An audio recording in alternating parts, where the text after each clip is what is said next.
नमस्ते दोस्तों, मैं हूँ अजय डोले। मेरे इस YouTube चैनल पर सब 10वीं के छात्रों का मैं स्वागत करता हूँ। दोस्तों, आज हम देखेंगे हिंदी विषय का पहली इकाई में से पाठ दूसरा लक्ष्मी, और इसके लेखक हैं गुरबचन सिंह। तो दोस्तों, आज हम लक्ष्मी यह पाठ का अध्यापन करेंगे। दोस्तों, आदि मानव जब से एक स्थान पर समूह बनाकर रहने और खेती करने लगा, तभी से मनुष्य और पशुओं का साथ उसके साथ रहा है। कृषि कार्य में उसे कई पशुओं को पालतू बनाना पड़ा था। भारतीय समाज में पशुपालन की परंपरा तभी से चली आ रही है। दोस्तों, देश के प्रत्येक कृषक यानी किसान, खेती करने वाला की यह इच्छा रहती है कि उसके पास बैलों की एक जोड़ी और एक गाय अवश्य हो। ये जानवर उसके लिए मात्र खेती में काम आने वाले, दूध देने वाले, सवारी तथा रखवाली के काम आने वाले ही नहीं होते, वरना ये कृषक परिवार का अभिन्न अंग भी होते हैं। घर के सभी सदस्यों को इनसे अत्यंत लगाव होता है, प्रेम होता है। ये इन पशुओं का अपने बच्चों के समान उनके खान पान और सुख सुविधा का ध्यान रखते हैं। और दोस्तों, लक्ष्मी इस पाठ के माध्यम से आज हम ऐसे ही विचार समझेंगे या पढ़ेंगे। तो देखते हैं हम लक्ष्मी यह पाठ। लेखक है गुरबचन सिंह। दोस्तों, लेखक कहते हैं, उस दिन लड़के ने तेज में आकर लक्ष्मी की पीठ पर 4 डंडे बरसा दिए थे। वह बड़ी भयभीत और घबराई हुई थी। जो भी उसके पास जाता, सिर हिला उसे मारने की कोशिश करती या फिर उछलती कूदती, गले की रस्सी तोड़कर खूंटे से आजाद होने का प्रयास करती। और वह कौन थी? एक गाय, जिसका नाम है लक्ष्मी। लेखक उसका वर्णन यहाँ पर कर रहे हैं, उसकी क्रियाओं का। आगे देखते हम। तो लेखक कहते आगे, करामत अली इधर 2-4 दिनों से अस्वस्थ था, लेकिन जब उसने यह सुना कि रहमान ने गाय की पीठ पर डंडे बरसाए हैं, तो उससे रहा नहीं गया। वह किसी प्रकार चारपाई से उठकर धीरे धीरे चलकर बथान में आया। बथान गाय बैल के रहने का स्थान। आगे बढ़कर उसके माथे पर हाथ फेरा। किसके माथे पर? लक्ष्मी गाय के। पुचकारा और होले से उसकी पीठ पर हाथ फेरा। लक्ष्मी के शरीर में एक सिहरन सी दौड़ गई। सिहरन, कपकपी, रोंगटे खड़े होना। अगर कोई प्यार से हमारी अंग पर हमें स्पर्श करता है तो हमारे शरीर पर एक सिहरन सी दौड़ती है।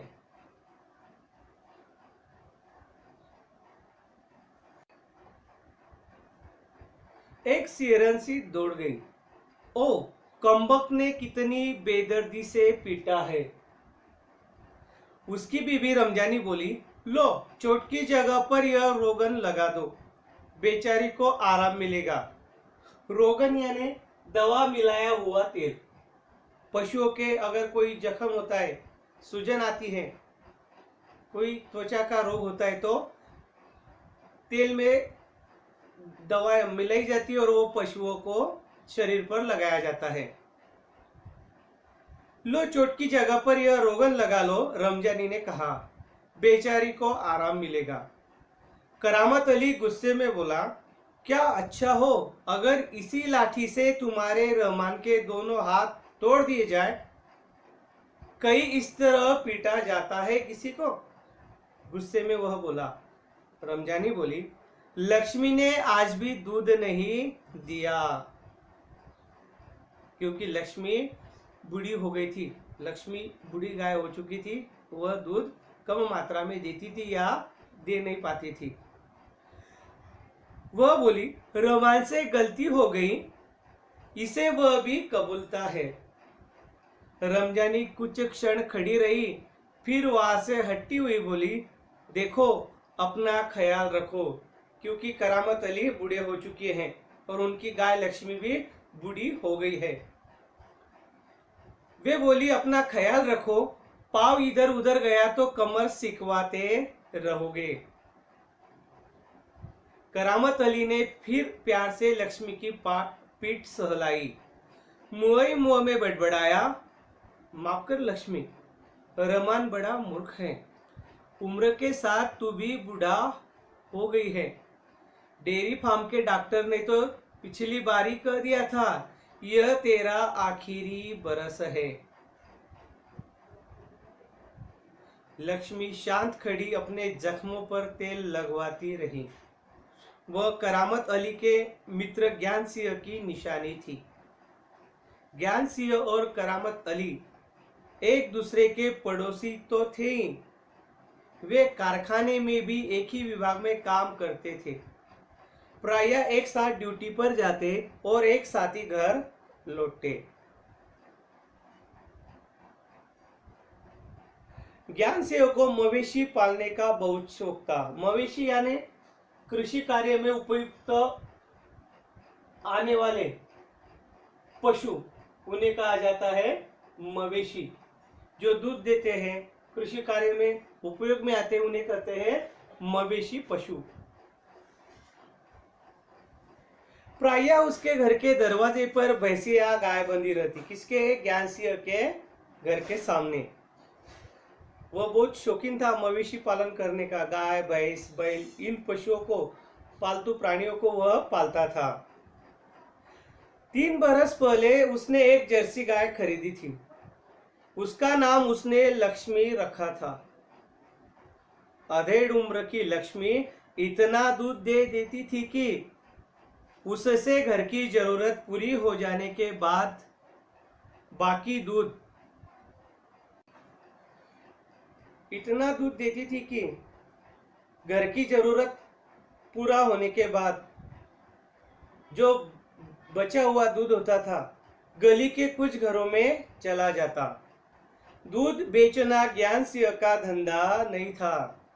केवल गाय को चारा और दर्रा आदि देने के लिए कुछ पैसे जुटा लेता था।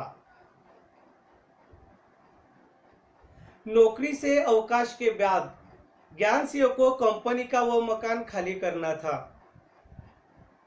ज्ञान सिंह बूढ़े हो चुके थे, रिटायर होने वाले थे काम से, कंपनी के, और कंपनी से जो मुक्त का मकान मिला था, वो मकान उन्हें खाली करना था रिटायर होने के बाद। और रिटायर होने के बाद उन्होंने फैसला किया था कि कंपनी का मकान खाली करके अपने गांव में गांव पर चले जाएंगे। गांव था बहुत दूर, इसीलिए लक्ष्मी को वह लेकर नहीं जा सकते थे। नौकरी से अवकाश के बाद ज्ञान सिंह को कंपनी का वह मकान खाली करना था। समस्या थी तो लक्ष्मी की। वह लक्ष्मी को किसी भी हालत में बेच नहीं सकता था। जो हिंदू व्यक्ति होते हैं, हिंदू धर्मीय, वो गाय को अपनी माता के समान मानते हैं। चाहे वो जवा हो या बूढ़ी हो, दूध दे या न दे, वह माता समान मानी जाती है। और कोई भी किसान गाय को नहीं बेचता है। वैसे भी ज्ञान सिंह लक्ष्मी गाय को किसी को बेचना नहीं चाहते थे। उसे अपने साथ ले जाना भी ज्ञान सिंह को संभव नहीं था। जब अवकाश में 10-15 दिन ही रह गए तो करामत अली से ज्ञान सिंह ने कहा, मियाँ, अगर लक्ष्मी को तुम्हें सौंप दूं तो क्या तुम उसे स्वीकार करोगे? ऐसा सवाल उन्होंने करामत अली से किया, पूछा। मियाँ करामत अली ने कहा था, नेकी और पूछ पूछ, भला इससे बड़ी खुश नसीबी मेरे लिए और क्या हो सकती है कि मैं दोस्त के काम ना आऊं। करामत अली पिछले 1 वर्ष से उस गाय की सेवा करता चला आ रहा था। गाय की देखभाल में कोई कसर नहीं छोड़ रखी थी। करामत अली को लक्ष्मी की पीठ पर रोगन लगाने के बाद भी इत्मीनान नहीं हुआ। इत्मीनान होना, विश्वास होना।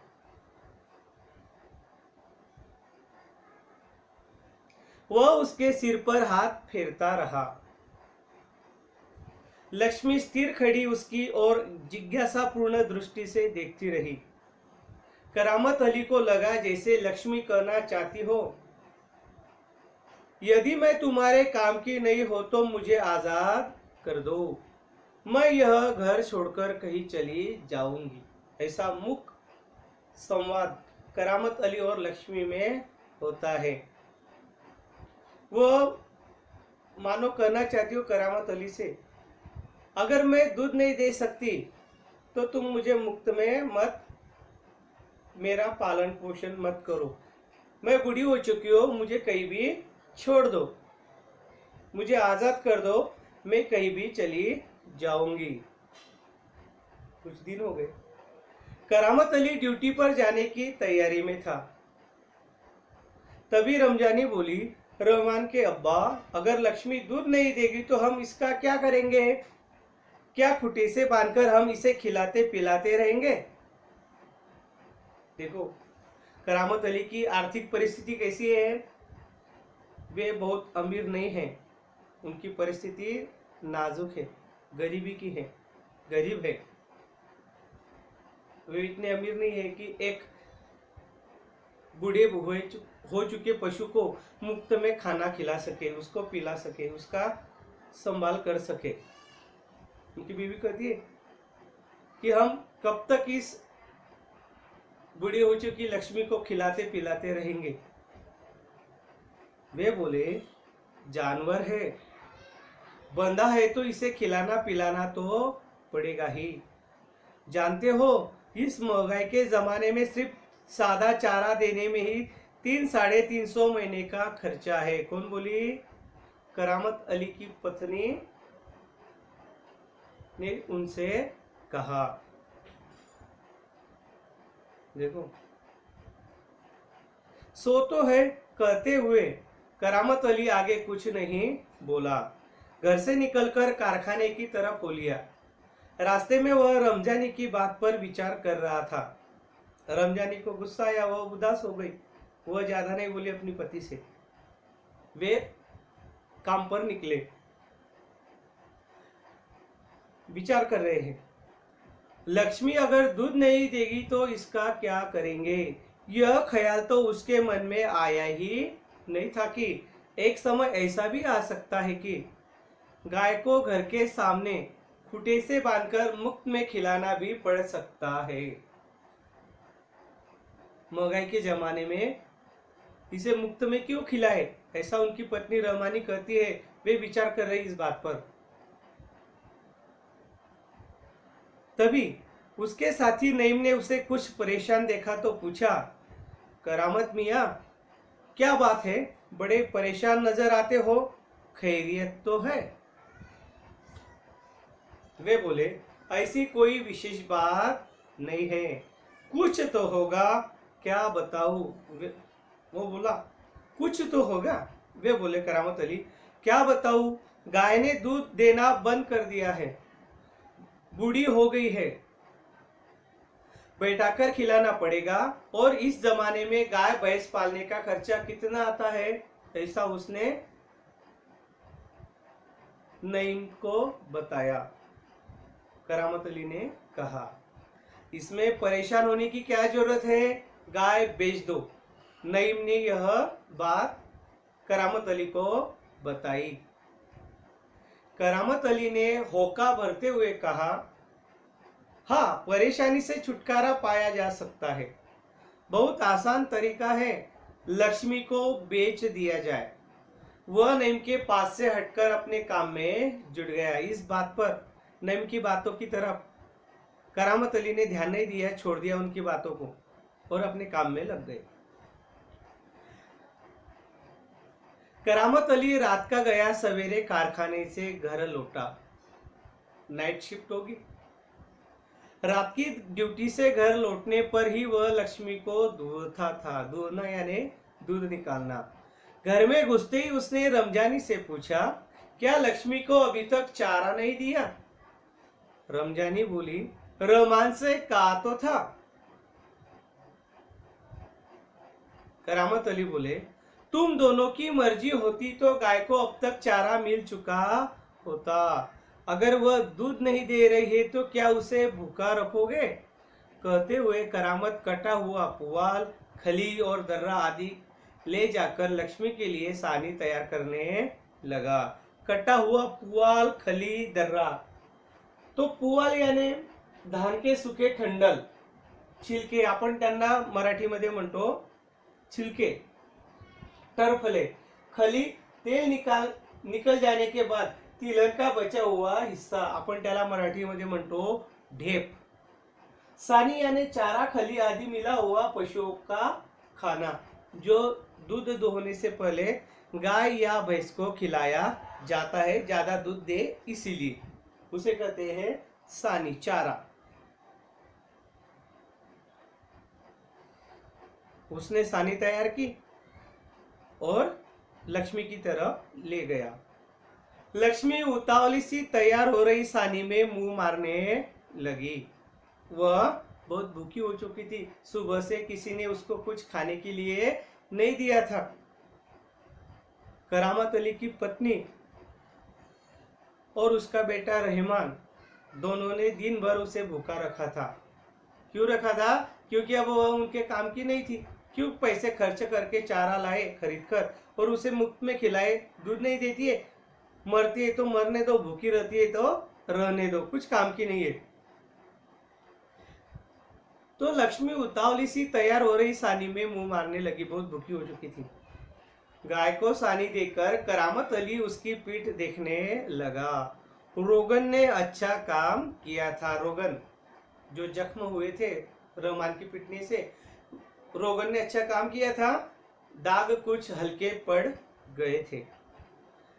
10-15 दिनों से यूं ही चल रहा था, क्योंकि लक्ष्मी ने दूध देना बंद कर दिया था। वह बांझ हो चुकी थी। एक दिन जब करामत अली ने पुआल लाने के लिए रमजानी से पैसे मांगे तो वह बोली, मैं कहाँ से पैसे दूं? पहले तो दूध की बिक्री के पैसे मेरे पास जमा रहते थे, उनमें से देती थी। अब कहाँ से दूं? मेरे पास पैसे नहीं हैं। फिर भी वे कहते कि थोड़ा से पैसे होंगे तो दो, मैं लक्ष्मी के लिए चारा खरीद कर लाता हूं। ठीक है, इससे वह कुछ पैसे लेकर आती है। लो, यह राशन के लिए कुछ रुपए रखे थे। कहते हुए रमजानी ने संदूकची में से 20 का एक नोट निकालकर उसे थमाते हुए कहा, इससे लक्ष्मी का राशन ले आओ।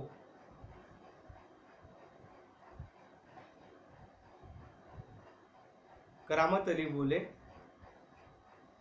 ठीक है, इससे लक्ष्मी के 2-4 दिन निकल जाएंगे। किस स्वर में रमजानी बोली, आखिर इस तरह कब तक चलेगा? हमारे पास ज्यादा पैसे नहीं है, इसको मुफ्त में क्यों खाना खिलाएंगे? वह पैसे भी हमारे चले जाएंगे, बर्बाद हो जाएंगे। आखिर इस तरह कब तक चलेगा? रमजानी दुखी स्वर में बोली, तुम उसे खुला छोड़कर आजमा कर तो देखो। वह कहती करामत अली को, किसे बांधकर मत रखो अपने घर में, बथान में। क्या करो, इसे कुछ दिन खुला छोड़कर देखो।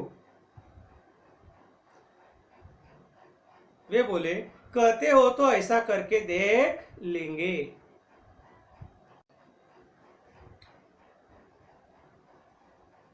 करामत अली ने कहा, देखते हैं, कुछ दिन उसे ऐसा ही छोड़ते हैं, खुला छोड़ देंगे, देखते क्या होता है।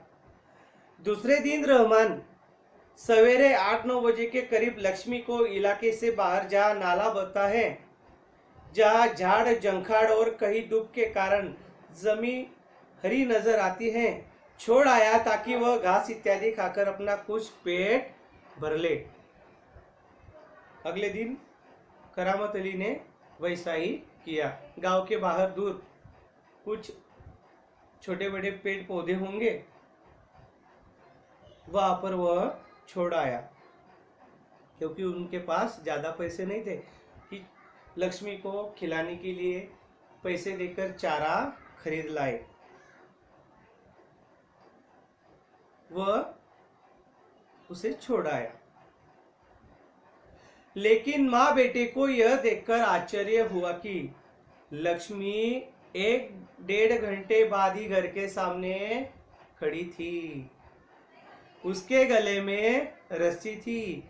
एक व्यक्ति उसी रस्सी का हाथ में थामे कर रहा था, यह गाय क्या आप लोगों की है? थोड़े समय के बाद ही, 2 घंटे बाद ही, 1.5-2 घंटे बाद ही लक्ष्मी को वह व्यक्ति घर पर ले आया। रमजानी ने कहा, हाँ। उसने कहा, यह हमारी गाय का सब चारा खा गई है। उसने कहा कि आपकी जो गाय है लक्ष्मी, वह हमारी गाय का सब चारा खा गई है। इसे आप लोग बांध कर रखे, नहीं तो काजी हाउस में पहुंचा देंगे। काजी हाउस यानी जहां पर जो भटकने वाले पशु होते हैं उन्हें पकड़कर वहां पर रखा जाता है, और जो उसका मालिक होगा लेने आता है, छुड़ाने आता है, तो उसे दंडित किया जाता है, उससे दंड वसूल किया जाता है। आप इसे लोग बांधकर रखे, नहीं तो काजी हाउस में पहुंचा देंगे, ऐसा उसने कहा। रमजानी चुप खड़ी आगंतुक की बातें सुनती रही। दोपहर बाद जब करामत अली ड्यूटी से लौटा और नहा धोकर कुछ नाश्ते के लिए बैठा, तो रमजानी उससे बोली, मेरी मानो तो इसे बेच दो। क्या कहा रमजानी ने करामत अली से? मेरी मानो तो इस लक्ष्मी को बेच दो, वह हमारे कुछ काम की नहीं है। मुफ्त में इसे क्यों चारा खिलाए, हमारे पास ज्यादा पैसे भी नहीं हैं। करामत अली को गुस्सा आया और दुख भी हुआ। वह बोले, फिर बेचने की बात करती हो, कौन खरीदेगा इस बुढ़िया को? वे बोले कि ये किस काम की नहीं है लोगों की, यह न दूध दे सकती है न दुह सकती है, यह बूढ़ी हो गई है, इसे कौन खरीदेगा? मुफ्त में इसका पालन पोषण करेगा, इसे कोई नहीं खरीद लेगा। रमजानी बोली, रहमान कुछ कह तो रहा था, उसे कुछ लोग खरीद लेंगे, उसने किसी से कहा भी है, शाम को वह तुमसे मिलने भी आएगा। वह कहती कि अपना जो बेटा है रहमान, उसने कुछ लोग ग्राहक ढूंढ लिए हैं, किसी ग्राहक को वह लक्ष्मी को बेचना चाहता है, वह शाम को आने वाला है। करामत अली सुनकर खामोश रह गया।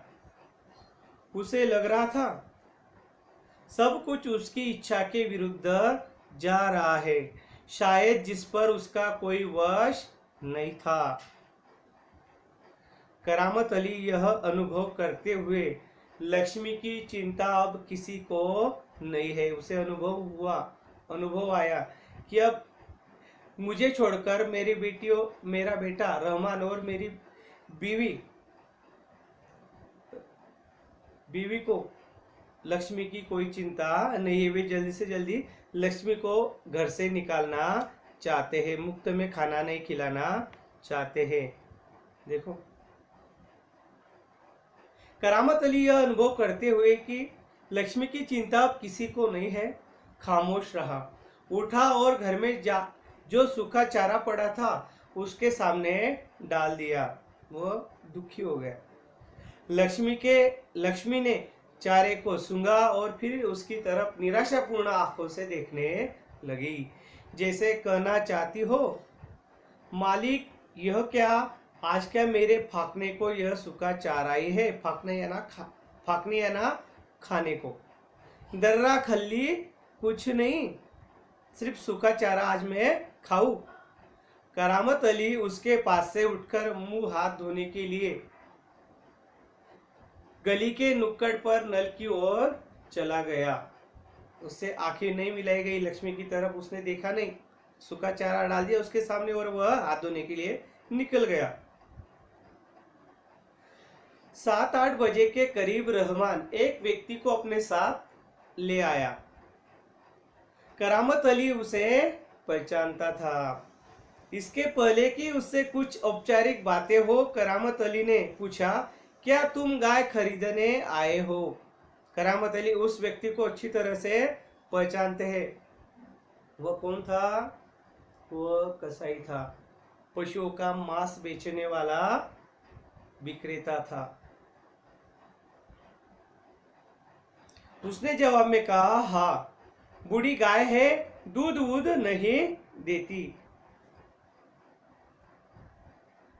जब उसने करामत अली ने पूछा कि तुम गाय खरीदने आए हो, तो उसने कहा कि तुम्हारे बेटे ने बताया था कि बूढ़ी हो चुकी है, हमारे घर में जो गाय है वह दूध वूध नहीं देती, कुछ काम की नहीं है, उसे तुम खरीद लो, इसीलिए मैं खरीदने के लिए आया हूँ। वे बोले उससे, तुम इसे लेकर क्या करोगे? वह बोला, मैं कहीं और बेच दूंगा। लेकिन वे उसे पहचानते हैं। वे बोले, यह तुम्हारा पुराना धंधा है, मैं जानता हूं, मुझे तुम्हें गाय नहीं बेचनी। करामत मियाँ ने उसे कोरा जवाब दे दिया। पुराना धंधा कौन सा था? जो बूढ़े पशु हैं उनको मारकर उनका मांस निकालकर वह बेचना, यह उस व्यक्ति का धंधा था। इसीलिए उन्होंने उसे नकार दिया। उन्हें गुस्सा आया और दुखी भी हो गए। रमजानी करामत के चेहरे के भाव भापती हुई बोली, क्या यह भी कोई तरीका है? आने वाले को खड़े खड़े दुत्कार कर भगा दो।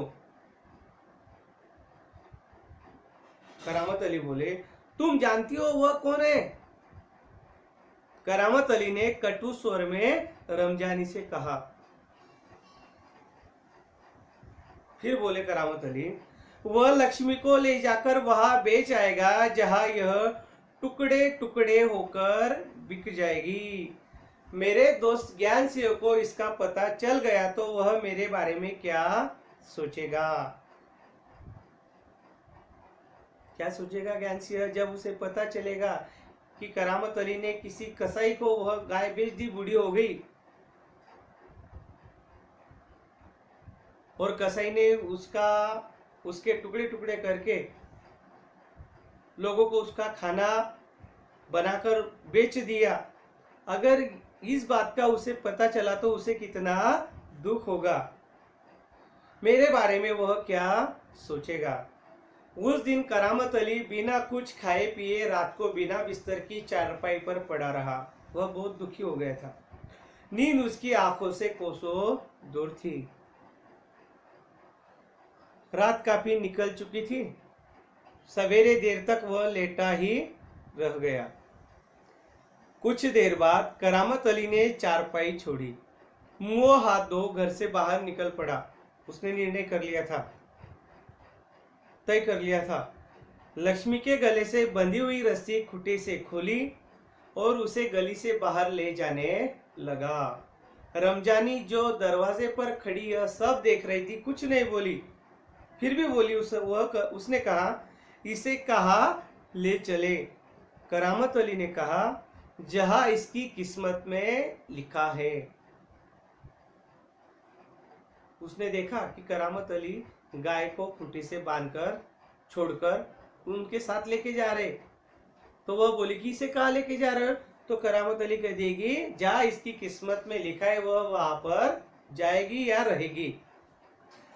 वह लक्ष्मी को सड़क पर ले आया। लक्ष्मी बिना किसी रुकावट या हुज्जत के उसके पीछे पीछे चली जा रही थी, गरीब गाय के समान। वह उसकी रस्सी पकड़े सड़क पर आगे की ओर चला गया।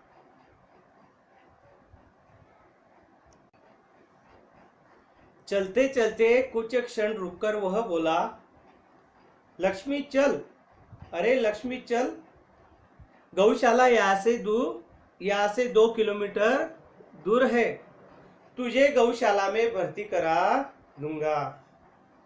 वह इत्मीनान से रहना, इत्मीनान यानी आराम से विश्वास के साथ रहना, कोई भी तुझे नहीं बेचेगा, कसाई को तुझे कोई नहीं बेचेगा। वहां तू हमारे घर की तुलना में मजे से रहेगी। भले ही मैं वहां न रहूं, पर जो लोग भी होंगे मेरे ख्याल में तुम्हारे लिए अच्छे ही होंगे।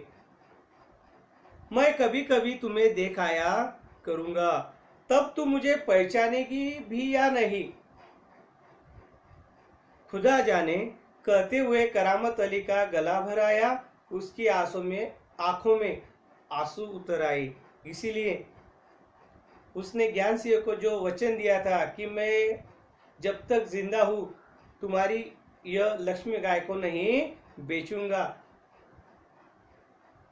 उसने वह वादा निभाया, वचन नहीं। तो दोस्तों, इस प्रकार करामत अली लक्ष्मी को गौशाला में पहुंचाता है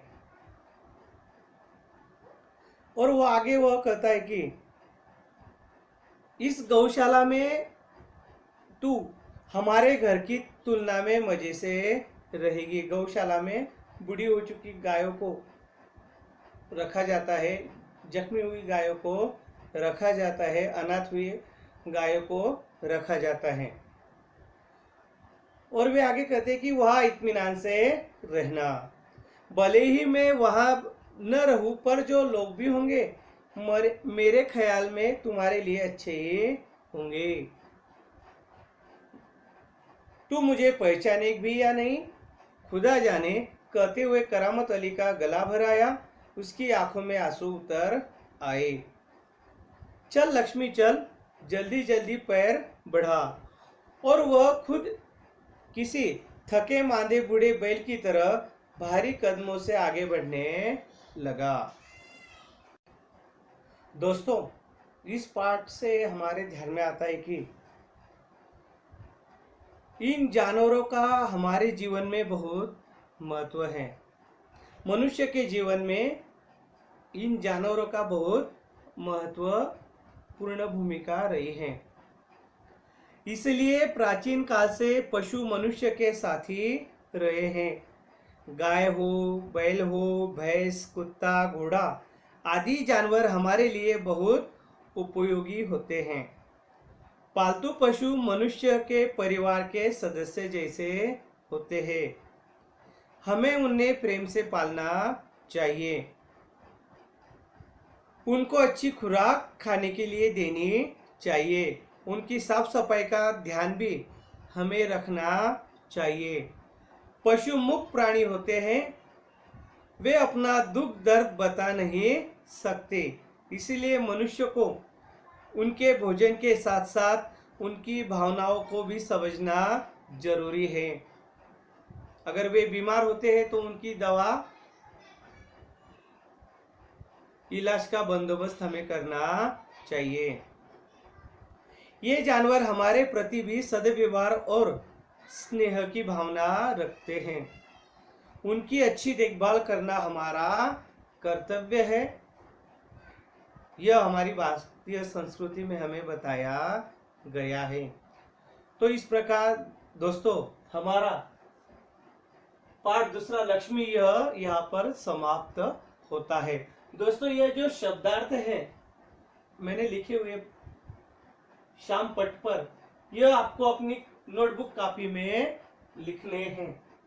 दोस्तों, कुछ स्वाध्याय भी मैं आपको देना चाहूंगा, ध्यान से देखना। तो दोस्तों, पन्ना नंबर है 8, देख सकते हैं आप। संजाल पूर्ण कीजिए, ये है प्रश्न पहला, संजाल पूर्ण कीजिए। इसमें से पहला है संजाल पूर्ण कीजिए, दूसरा है उचित घटनाक्रम लगाकर वाक्य फिर से लिखिए, तीसरा है उत्तर लिखिए ज्ञान सिंह का पशु प्रेम दर्शाने वाली बातें, और चौथा प्रश्न है गलत वाक्य सही करके लिखिए। यह आपको अपने नोटबुक कॉपी में स्वाध्याय में लिखना है। और दोस्तों, इस प्रकार हमारा यह पाठ समाप्त होता है। मैं आपसे विदा लेता हूँ। धन्यवाद।